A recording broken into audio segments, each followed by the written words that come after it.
Magandang umaga. Ito po si Letty Chua, dito po sa Luntiang Lungsod ng Batangas. Andito po tayo ngayon sa Barangay Palyocan West, kung saan ay ating pupulsuhan o pupuntuhan ang mga barangay officials at mga residente rito kung paano ba ang ginagawa nila sa pangangalaga ng kapaligiran. Muli, samahan po ninyo ang inyong lingkod, Letty Chua, kasama ang Elmer Zaraspe, cameraman.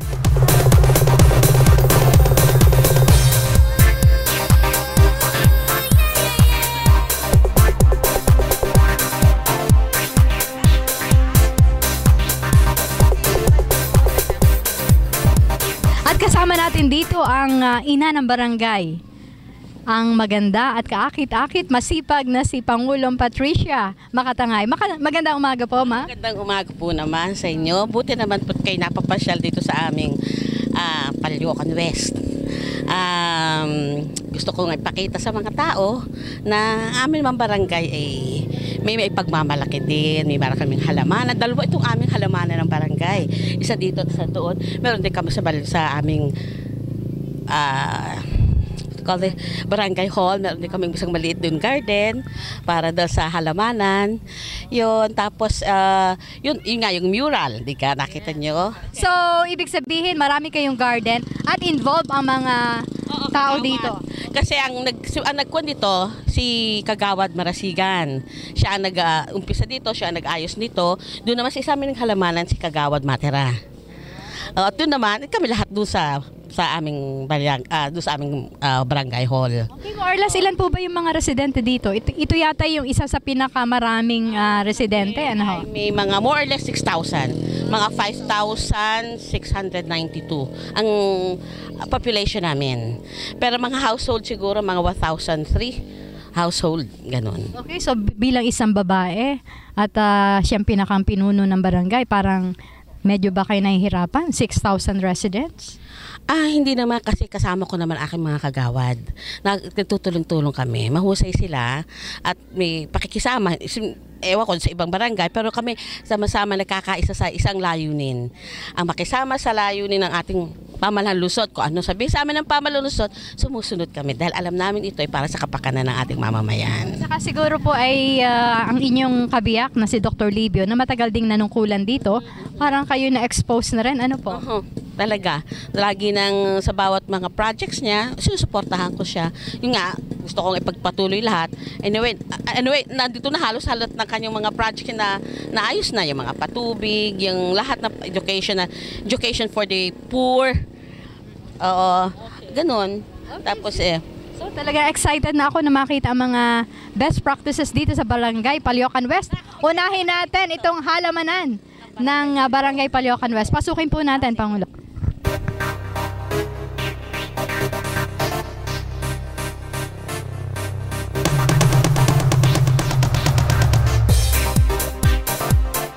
Sa Luntiang Lungsod pa rin po, hatid ng Puntong Alain News and Public Affairs. Kasama po si Letty Chua at cameraman Elmer Zaraspe. At kasama natin dito ang chairman ng Committee on Environment Education, si Kagawad Anday Marasigan. Ano po yung naging proseso nitong pagkakaroon ninyo nitong halamanan sa Barangay Palyocan West? Dati po ay ito'y talagang aking garden, yung private na Noong ako'y maging kagawad, ay aking ipinahiram na sa barangay ito. Pero ako pa rin ang nangangasiwa. Apo. Pakabait naman po ninyo, ipinahiram niyo yung lote. Sana lahat ng tao ay katulad niyo.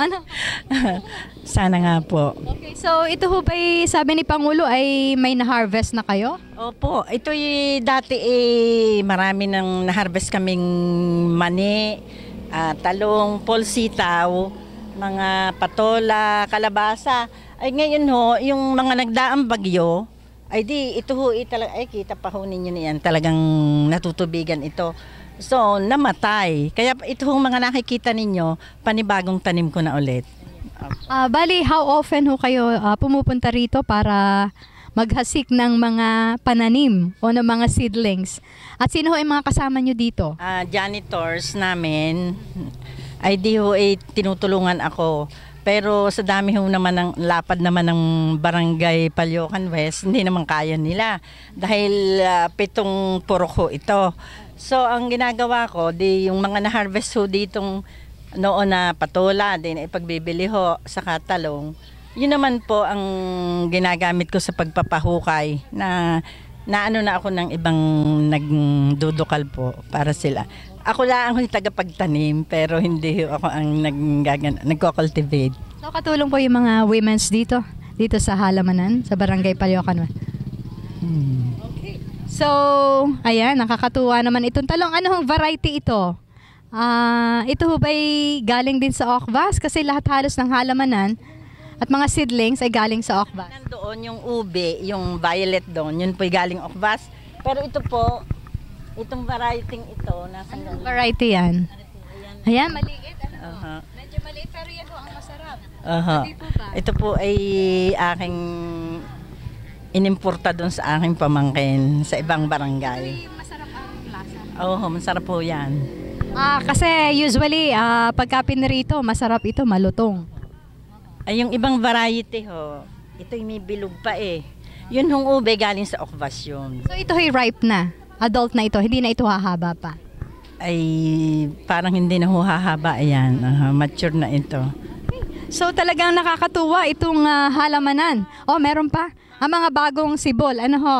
At siguro mga isang araw kung may pagkakataon tayo, babalikan natin para makita natin talaga yung mga bunga. Ayan, may mga kasaba pa. Okay. So, 3 gardens, 4 na gardens yata, Pangulo, meron kayo dito. Pupuntahan po natin. Tara na po.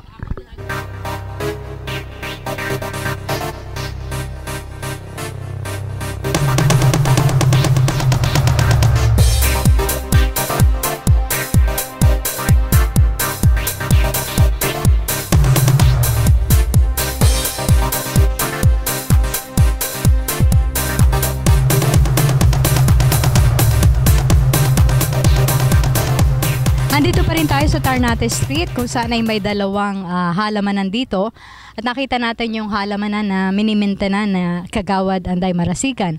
At dito naman, Pangulo, sino naman ang nagmi-maintain nito? Si Kagawad, Tita Matira.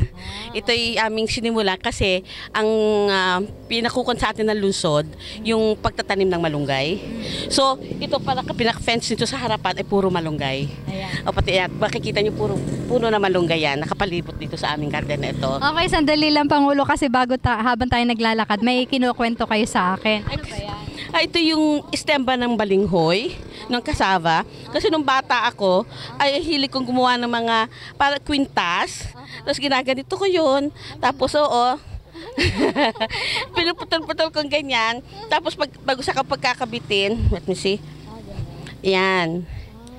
Ganyan yan. Maganda nga ang kulay. Nung bata kami, ginto aming ginagawang kwintas eh. Kayo pa itubong Palyokan West talaga? Batangas ako. DC lang, taga-DC lang ako. Taga-bayan. Bayan ako. Nagkaasawa lang ho ng taga Palyokan West. Kasi nung time naman noon, wala pa yung mga computer na yan eh. 1950, 60. So, puro paglalaro namin, ipagbuhuli ng titubi. Yan, naputol-tol. Tapos ikagayaan namin yan. Ayun, ang ganda nga naman. Ito yung Napaka-creative, walang computer. Ba siya nga naman, maganda nga naman eh. Pwede pa rin ito. Hanggang ngayon, pwede. So, pwede. Mga bata ito ginagawa pag naglalaro. Pero ngayon, mga bata hindi na naglalaro ng ganito eh. Nakaupo na lahat sa tumpit doon naglalaro eh. Hindi katulad noon, ang mga bata talagang active. At saka daming alam. Yung mga halaman na pwede gawin mong luto, no? Nagpuputo, ganoon. Nagluhuhuli na kung ano-ano mga animals. Yung mga, ang saya namin noon. Nagawa kami ng puto. Itong ganito namin. Itim na. Ito ang panggayo sa lupa. Tapos gagawin na, yung puto yan, ganyan. Ay, tandaan niyo, gumamela. Yung nectar nun, sinisip-sip namin. Ay, oo, totoo yun. Akin naman, pati yung sabi ko sa yung bayabas, yung pinakadulo ng bayabas, yung na dahon, kinakain namin yun. Isasawsaw namin sa asin. Ang sarap. At sa puno kami ng bayabas, kain kami dun. Hindi kasi ng mga panahon yun, wala pa mga pesticides, mga fertilizer. Okay, so tingnan natin kay Kagawad Tita Matira kung ano ba, kung gumagamit ba siya ng fertilizer dito o talagang natural na compost. Magandang umaga, Kagawad. Maganda po, Ma'am Chua. Ito pong aking ginawang halamanan ng aming barangay, ito po hiniram ko lamang kay Ginang Agros Catilo. Dahil po nung una, nung si Dr. Makatangay pa po ang punong barangay, ito na po ang sapul kong ginamit. Then nun pong ipagamit sa akin yung kanyang lupa doon, ay di po napalaki ko yun, marami kaming naani. Ika nga nakakatulong ho sa barangay, yung mga gulay. So bagaman mayroon na rin kaming si Kagawad Alejandra Marasigan, siya po ang Committee on Education at may sarili din siyang taniman. Ako po nagsagawa rin ng isa dahil ako ko naiinip na wala akong ginagawa. Kayo po ba senior na? Oh, 65 na. Kaya pala. PTA president pa po ng school. Wow, di ang dami activities. Pwede din po ninyong mabisita yung amin dong mga naisagawa. Tapos po, Teka, napapasi ko talagang buhay na buhay dito ang mga insekto. May mga bubuyog ako nakikita. Okay. Ayan, yan, ang bubuyog, oh. marami po itong talagang bunga, itong aming patula. Kaya lang hindi po ako makaabot dahil nahingi na po ang taga-barangay. So hindi naman po ako nagmamadamot. Ay siyempre, kita naman nila. Naandyan din po yung aking luyahan. Ayan, oh. Ayan, ang nectar. Yung po ang luyahan, kangkong, okra. Yan, sa banda din po. Ang baybay tabi, tinatawag nating Malunggay Avenue. Malunggay Avenue. Lahat ng taga-barangay official namin. At ako po ay bilang magkaroon ng bakod, ako po sumulat sa City Hardware para makahingi ng ibinakod na yan. Kaya po naging safe ang aking mga tanim. So nakakatuwa naman dito, ano? Ay, sinong katulong nyo dito? Ako po, nagagamas. Ah. At po, pagka malagong-malago na, ni-extra kong isang utility para po makatulong sa paggagamas. Pangulo, talaga masasabi natin na kapag masipag ka, hindi ka magugutom. Oh, totoo yun. Totoo yun. Kung magtatanim ka sa mga backyard mo, ng ganyang mga yung gulay, sa gulay, hindi ka magugutom. Very nutritious pa yan, di ka? Maganda sa katawan. Kaya, aming ikinukon talaga, pinupromote talaga ang pagtatanim ng halaman sa bawat bahay. Sabi nga nila, ang gulay ay pampalusog at pampahaba ng buhay.